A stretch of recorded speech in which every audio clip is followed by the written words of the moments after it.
আপনাদের প্রত্যেককে জানাই স্বাগতম। আলোচনা করব আজকে সংস্কৃত সাহিত্যের একটি অপার ঐশ্বর্যের সমতুল্য একটি শ্লোককে নিয়ে। শ্লোকটি যদি আপনাদের জীবনে অ্যাপ্লাই করতে পারেন তাহলে আপনাদের জীবন থেকে অলসতা দূর হবে এবং নতুন কিছু করার বা নতুন কিছু রিস্ক নেওয়ার মতন ক্যাপাবিলিটি আপনাদের ভেতরে প্রবেশ করবে।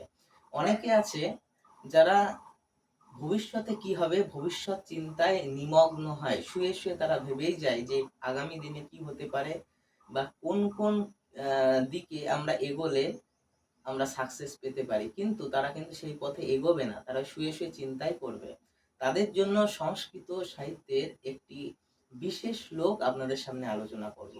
শ্লোকটি হলো উদ্যমেব হি সিদ্ধন্তি কার্যানি ন মনোরথই নহি সুপ্তস্য সিংহস্য প্রবেশান্তি মুখে মৃগা।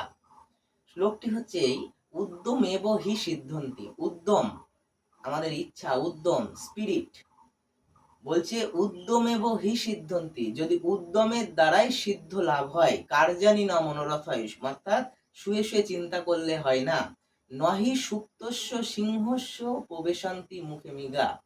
উদাহরণস্বরূপ বলেছে একটা ঘুমন্ত সিংহ যদি শুয়ে থাকে, একটা সিংহ যদি ঘুমন্ত অবস্থায় শুয়ে থাকে, তার মুখের মধ্যে কখনো হরিণ প্রবেশ। আমাদের জীবনে যদি স্পিরিট বাড়াতে চান, অর্থনৈতিক সাফল্য চান, ডেভেলপমেন্ট চান এবং আপনাদের জীবনে যদি চেষ্টা চালিয়ে যেতে থাকেন, উদ্যম বা স্পিরিট আপনাদের বৃদ্ধি হয়, তাহলে কিন্তু আপনাদের জীবনে আসন্ন অনেক সমস্যার সমাধান এমনিতেই হয়ে যাবে।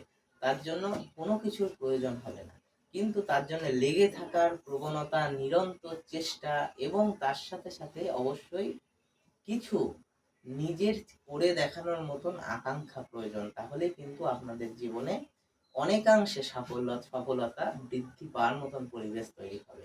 সো আপনারা চেষ্টা করবেন উদ্যমী হওয়ার বা চেষ্টা করার বা উদ্যম বা কাজে লেগে থাকার মতন প্রচেষ্টা করার, নতুন কোনো কিছু চেঞ্জকে আয়ত্তে আনার। দেখুন, পরিবর্তন সংসারের নিয়ম, পরিবর্তন হবেই। যে এই পরিবর্তনের সাথে খাপ খাইয়ে নিতে পারবে সে টিকে থাকতে পারবে, যে খাপ খাইয়ে নিতে পারবে না সে টিকে থাকতে পারবে না। সুতরাং উদ্যমী হন, চেষ্টা করুন, চেষ্টাকে কাজে লাগান এবং তাহলে আপনাদের ভবিষ্যতের জায়গা অনেকটা সুরক্ষিত হবে। আপনারা সকলে ভালো থাকবেন। অনেক অনেক ধন্যবাদ।